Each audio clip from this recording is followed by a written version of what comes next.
ನಮಸ್ತೆ ಎಲ್ರಿಗೂ ಅನು ಕುಕಿಂಗ್ ಚಾನಲ್ಗೆ ಸ್ವಾಗತ. ನಾನು ಅನಿತಾ. ಇವತ್ತಿನ ರೆಸಿಪಿನಲ್ಲಿ ತುಂಬ ಸುಲಭವಾಗಿ ಈಸಿಯಾಗಿ ತರಕಾರಿ ಬೇಳೆ ಸಾಂಬಾರನ್ನ ಯಾವ ರೀತಿ ಮಾಡೋದು ಅಂತ ನೋಡ್ಕೊಳ್ಳೋಣ.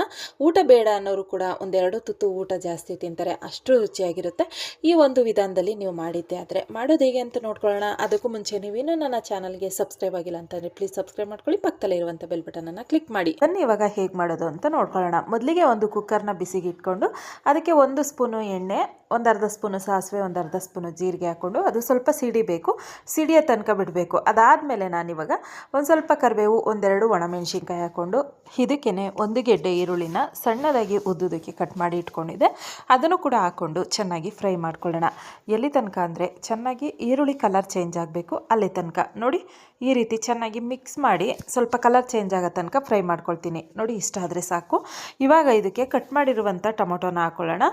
ನೋಡಿ ಇಷ್ಟ ಆದರೆ ಸಾಕು. ಇವಾಗ ಇದಕ್ಕೆ ಕಟ್ ಮಾಡಿ ಇಟ್ಟಿರುವಂಥ 2 ಮೀಡಿಯಮ್ ಸೈಜು ಟೊಮೊಟೊನ ಕಟ್ ಮಾಡಿ ಇಟ್ಕೊಂಡಿದ್ದೆ, ಅದನ್ನು ಹಾಕ್ಕೊಂಡು ಟೊಮೊಟೊ ಎಲ್ಲ ಚೆನ್ನಾಗಿ ಫ್ರೈ ಆಗಬೇಕು. ಟೊಮೊಟೊ ಎಲ್ಲ ಬಾಡಬೇಕು, ಅಲ್ಲಿ ತನಕ ನಾವು ಫ್ರೈ ಮಾಡ್ಕೊಳ್ಬೇಕು. ನಿಮಗೆ ಟೊಮೊಟೊ ಕಾಯಾಗಿದೆ ಅಂತಂದರೆ ಸ್ವಲ್ಪ 1-2 ಚಿಟಿಕೆ ಉಪ್ಪು ಹಾಕ್ಕೊಂಡು ಟೊಮೊಟೊನ ಫ್ರೈ ಮಾಡ್ಕೊಳ್ಳಿ, ಬೇಗ ಫ್ರೈ ಆಗುತ್ತೆ. ನನಗೆ ಚೆನ್ನಾಗಿ ಹಣ್ಣಾಗಿತ್ತು, ಹಂಗಾಗಿ ನಾನು ಹಾಗೇ ಫ್ರೈ ಮಾಡ್ಕೊಂಡಿದ್ದೀನಿ. ಟೊಮೊಟೊ ಎಲ್ಲ ಚೆನ್ನಾಗಿ ಫ್ರೈ ಆದಮೇಲೆ ನಾನಿಲ್ಲಿ ಬೇಳೆನ ಹಾಕ್ಕೊಳ್ತಾ ಇದ್ದೀನಿ. ಅರ್ಧ ಕಪ್ಪು ತೊಗರಿಬೇಳೆ, ಅರ್ಧ ಕಪ್ಪು ಹೆಸರುಬೇಳೆ, ಇದಿಷ್ಟನ್ನು ಹಾಕ್ಕೊಂಡು ಅದಾದಮೇಲೆ ತರಕಾರಿನ ಹಾಕ್ಕೊಳ್ಳೋಣ. ಹೆಸರುಬೇಳೆ ಹಾಕೋದ್ರಿಂದ ದೇಹಕ್ಕೂ ತಂಪು, ಹಾಗೆಯೇ ಸಾಂಬಾರು ಕೂಡ ತುಂಬ ರುಚಿಯಾಗಿ ಬರುತ್ತೆ. ಒಂದು ಸರಿ ಹೆಸರುಬೇಳೆನ ಹಾಕಿ ಟ್ರೈ ಮಾಡಿ.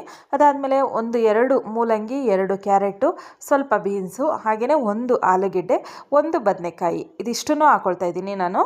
ನೀವು ಇನ್ನೂ ಯಾವ ತರಕಾರಿ ಇದೆಯೋ ಅದನ್ನು ಹಾಕ್ಕೊಳ್ಳಿ, ಅಂದರೆ ಗೆಡ್ಡೆಕೋಸು ಮತ್ತು ಬೇರೆ ಹೂಕೋಸು ಆ ಥರ ತರಕಾರಿನ, ಮಿಕ್ಸ್ ತರಕಾರಿನ ಯಾವುದು ಮನೇಲಿರುತ್ತೆ ಅದನ್ನು ಹಾಕ್ಕೊಂಡು ಮಾಡ್ಕೊಳ್ಬೋದು. ಇವಾಗ ತರಕಾರಿ ಎಲ್ಲ ಚೆನ್ನಾಗಿ ಮಿಕ್ಸ್ ಮಾಡಿ ಆದಮೇಲೆ ನಾನು ಇದಕ್ಕೆ ನನಗೆ ಸಾಂಬಾರು ಎಷ್ಟು ಬೇಕೋ ಅಷ್ಟು ನೀರನ್ನ ಹಾಕ್ಕೊಳ್ತಾ ಇದ್ದೀನಿ. ನೀವು ನೋಡಿಕೊಂಡು ನೀರನ್ನ ಹಾಕ್ಕೊಳ್ಳಿ.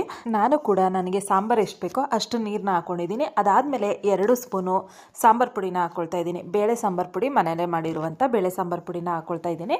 ಇವಾಗ ಸಾಂಬಾರು ಪುಡಿ ಹಾಕಿದ್ಮೇಲೆ ಚೆನ್ನಾಗಿ ಒಂದ್ಸರಿ ಮಿಕ್ಸ್ ಮಾಡಿ ವಿಸಿಲ್ ಹಾಕಿ 1 ವಿಸಲ್ ಬರ್ಸ್ಕೊಂಡ್ರೆ ಸಾಕು. ಬೇಳೆ ತರಕಾರಿ ಎಲ್ಲ ಚೆನ್ನಾಗಿ ಬೆಂದಿರುತ್ತೆ, ತುಂಬ ಬೇಯಿಸ್ಕೊಳ್ಳೋದು ಬೇಡ. ಬೇಳೆ ಚೆನ್ನಾಗಿ ಬೆಂದರೆ ಸಾಕು. ತರಕಾರಿ ಒಂದು ಹದವಾಗಿ ಬೆಂದು ಬೇಳೆ ಚೆನ್ನಾಗಿ ಬೆಂದರೆ ಸಾಕು. ಚೆನ್ನಾಗಿ ಮಿಕ್ಸ್ ಮಾಡಿ ಆದಮೇಲೆ ರುಚಿಗೆ ತಕ್ಕಷ್ಟು ಉಪ್ಪು ಹಾಕಿ ಅದಾದಮೇಲೆ ಚೆನ್ನಾಗಿ ಒಂದ್ಸರಿ ಮಿಕ್ಸ್ ಕೊಟ್ಟು ಮುಚ್ಚಳನ ಮುಚ್ಚಿ 1 ವಿಸಲ್ ಬರ್ಸ್ಕೊಳ್ತೀನಿ. ಅದಾದಮೇಲೆ ನಿಮಗೆ ಓಪನ್ ಮಾಡಿ ತೋರಿಸ್ತೀನಿ ಎಷ್ಟು ಚೆನ್ನಾಗಿ ಸಾಂಬಾರು ರೆಡಿಯಾಗಿರುತ್ತೆ ಅಂತ. ಇವಾಗ ಮುಚ್ಚಳನ ಮುಚ್ಚಿ 1 ವಿಸಲ್ ಬರ್ಸ್ಕೊತೀನಿ. ಅದಾದಮೇಲೆ ಓಪನ್ ಮಾಡಿ ನೋಡೋಣ ಎಷ್ಟು ಚೆನ್ನಾಗಿ ಸಾಂಬಾರು ರೆಡಿಯಾಗಿರುತ್ತೆ ಅಂತ. 1 ವಿಸಲ್ ಆದಮೇಲೆ ಓಪನ್ ಮಾಡಿ ತೋರಿಸ್ತಾ ಇದ್ದೀನಿ. ಬೇಳೆ ತರಕಾರಿ 2 ಒಂದು ಹದವಾಗಿ ಬೆಂದು ಸಾಂಬಾರು ಕೂಡ ಸ್ವಲ್ಪ ಗಟ್ಟಿಯಾಗಿದೆ. ನಾನು ಆವಾಗಲೇ ನಿಮಗೆ ತೋರಿಸಿದಾಗ ಸಾಂಬಾರು ಸ್ವಲ್ಪ ತೆಳುವಾಗಿತ್ತು. ಹೆಸರುಬೇಳೆ ಹಾಕಿರೋದ್ರಿಂದ ಸಾಂಬಾರು ಸ್ವಲ್ಪ ಗಟ್ಟಿಯಾಗಿರುತ್ತೆ.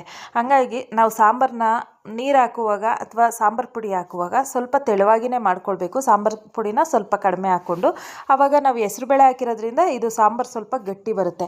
ಹಾಗಾಗಿ ಅದಾದಮೇಲೆ 1-2 ಸ್ಪೂನು ಹಸಿಕಾಯಿ ತುರಿ, ಹಾಗೆಯೇ ಸ್ವಲ್ಪ ಕೊತ್ತಂಬರಿ ಸೊಪ್ಪು, ಇದಿಷ್ಟನ್ನು ಹಾಕ್ಕೊಂಡು 1 ಕುದಿ ಬರೋ ತನಕ ಚೆನ್ನಾಗಿ ಸಾಂಬಾರನ್ನ ಬೇಯಿಸ್ಕೊಳ್ಬೇಕು. ತುಂಬ ಬೇಡ, ಒಂದೇ ಒಂದು ಕುದಿ ಬಂದರೆ ಸಾಕು.